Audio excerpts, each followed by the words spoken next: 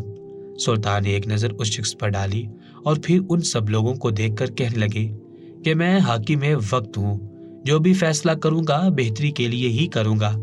آپ سبھی لوگوں کو یہ بات اندر ہی اندر کھل رہی ہے کہ میں نے کیوں اس عورت کو قید خانے میں ڈلوایا، تو حقیقت جان کر آپ سبھی لوگ بھی اس سے نفرت کرنے لگیں گے۔ میں حاکم وقت ہو کر اسے جو بھی سزا دوں، اس سے کسی کو بھی مسئلہ نہیں ہونا چاہیے۔ سلطان ایک دم سے سخت مزاج ہو چکے تھے۔ انہوں نے وجہ نہیں بتائی تھی، اس شخص کو بھی وہاں سے جانے کا کہا تھا اور پھر خود بھی دربار سے اٹھ کر چلے گئے تھے، جبکہ لوگ ایک دوسرے کا چہرہ دیکھنے لگے۔ دھیرے دھیرے سلطنت میں یہ بات بڑی تیزی سے گردش کرنے لگی کہ سلطان نے اس مچھلی والی لڑکی کو سزا کیوں دی؟ وہ تو اپنے شوہر کے ستم لے کر آئی تھی، پھر سلطان نے اسے ہی کیوں زانی قرار دے کر قید خانے میں ڈلوا دیا؟ کچھ لوگوں نے تو یہاں تک بھی کہنا شروع کر دیا کہ لگتا ہے سلطان کا اس پر دل آ گیا ہے، وہ اب اسے اپنی کنیز بنا کر رکھیں گے۔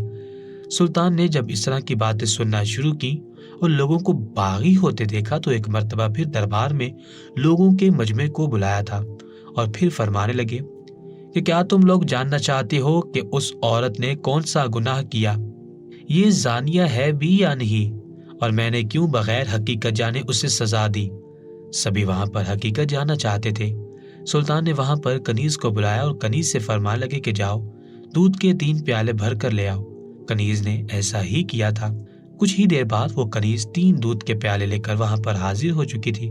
سلطان نے ان کنیزوں کو وہ دودھ کے پیالے سامنے قلین پر رکھنے کا کہا۔ دودھ کے پیالے سامنے قلین پر رکھ دیے گئے تھے۔ سلطان نے وہاں پر موجود لوگوں کو مخاطب کیا اور فرمانے لگے کہ یہ دودھ کے وہ پیالے ہیں جو کہ کرامت سے بھرے پڑے ہیں۔ اگر ان دودھ کے پیالوں کی حقیقت تم لوگ جان لو تو مارے خوف سے ہل نہ سکو۔ ہر کوئی کبھی سلطان کو اور پھر ان دودھ کے پیالوں کو دیکھ رہا تھا۔ تبھی سلطان کے حکم پر سپاہی قید خانے میں گئے اور اس زانی عورت کو لے کر آئے۔ اس کے شوہر کو بھی وہیں پر بلا لیا گیا تھا۔ جیسے ہی وہ عورت وہاں پر آئی تو ایک مرتبہ پھر روتے ہوئے سلطان کے قدموں میں گر گئی، رو کر کہنے لگی کہ سلطان میری کوئی غلطی نہیں ہے، مجھے آخر کس بات کی سزا دی جا رہی ہے؟ اور روتے ہوئے درباریوں کے سامنے بلک بلک کر کہنے لگی کہ مجھے انصاف دلوایا جائے۔ اگر سلطان کو میری آنکھوں کا قرب دکھائی نہیں دیتا تو تم لوگ تو جانتے ہو میں کس قدر تکلیف سے گزر رہی ہوں۔ مگر سلطان نے جو بات کی وہ بات سن کر وہ عورت ٹھٹک چکی تھی۔ سلطان کہنے لگے کہ اگر تمہارا کہنا ہے کہ تم زانیہ نہیں ہو تو تم نے کوئی گناہ نہیں کیا، تو یہ دودھ کے پیالے دیکھو جو کہ کرامتی دودھ کے پیالے ہیں۔ یہ ایسے پیالے ہیں کہ اگر ان میں کوئی شخص باری باری دیکھے گا تو تیسرے پیالے میں اسے اپنی اشنا کی شکل دکھائی دے گی اور باقی 2 پیالوں پر خود بخود ہی اس آشنا کا نام لکھا ہوا دکھائی دینے لگے گا۔ اگر آشنا کی تعداد 2 سے زائد ہوئی تو یہ دودھ کے پیالے ٹوٹ جائیں گے۔ اتنا سننا تھا کہ وہ لڑکی جو پہلے رو رو کر لوگوں کو اپنی جانب متوجہ کر رہی تھی فوراً خاموش ہوگی۔ کہنے لگی سلطان محترم آخر ان سب کی کیا ضرورت ہے؟ مجھے کیا کرنا ہوگا؟ سلطان فرمانے لگے کہ آؤ اور آ کر ان دودھ کے پیالوں میں باری باری دیکھو، حقیقت خود ہی کھل کر سامنے آ جائے گی۔ کچھ ہی دیر میں معلوم ہو جائے گا کہ وہ آشنا کون ہے جس کے ساتھ تم اپنے شوہر کے ہوتے ہوئے تعلق استوار کرتی رہی۔ یہ سن کر وہ عورت نفی میں سر ہلانے لگی۔ پہلے تو انکار کرنے لگی کہ میرے شوہر کو مجھ پر اتنا تو اعتبار ہونا چاہیے تھا، میں تو کبھی بھی یہ عمل نہیں کروں گی۔ لیکن جب سلطان نے حکم دیا تو ڈرتے ڈرتے آگے بڑھی۔ اس نے ڈرتے ڈرتے پہلے ایک پیالے میں اپنا چہرہ دیکھا تھا۔ سب کی نظریں ان دودھ کے بڑے بڑے پیالوں پر ہی تھی۔ وہ دوسرے پیالے تک بھی جھانک کر دیکھنے لگی تھی، لیکن جب باری تیسرے پیالے کی آئی تو وہ فوراً پیچھے ہٹ چکی تھی۔ سلطان نے کنیزوں سے کہا کہ اسے پکڑ کر تیسرے پیالے میں دیکھنے کا کہو تاکہ ہمیں علم ہو سکے کہ وہ کون آشنا ہے جس کے ساتھ یہ غلط کاری کر چکی ہے۔ لیکن اس سے پہلے کہ اس دودھ کے پیالے میں اس کی شکل دیکھی جاتی، اسے زبردستی اس پیالے کے قریب لے جایا جاتا۔ اس عورت نے اس پیالے کو ٹانگ مار دی۔ وہ پیالہ خود ہی ٹوٹ کر بکھر چکا تھا، دودھ سارا قلین پر بکھر چکا تھا۔ وہ رونے لگی، کہنے لگی کہ نہیں، میں نے اپنے شوہر کے ساتھ کوئی دھوکہ نہیں کیا۔ میرا شوہر تو 3 دنوں میں ہر وقت میرے پاس رہا، بھلا میرا آشنا یہاں پر آ ہی کیسے سکتا ہے؟ سلطان جان بوجھ کر اس طرح کی باتیں کر رہے تھے تاکہ میرے شوہر کو میرے خلاف بھڑکا سکے۔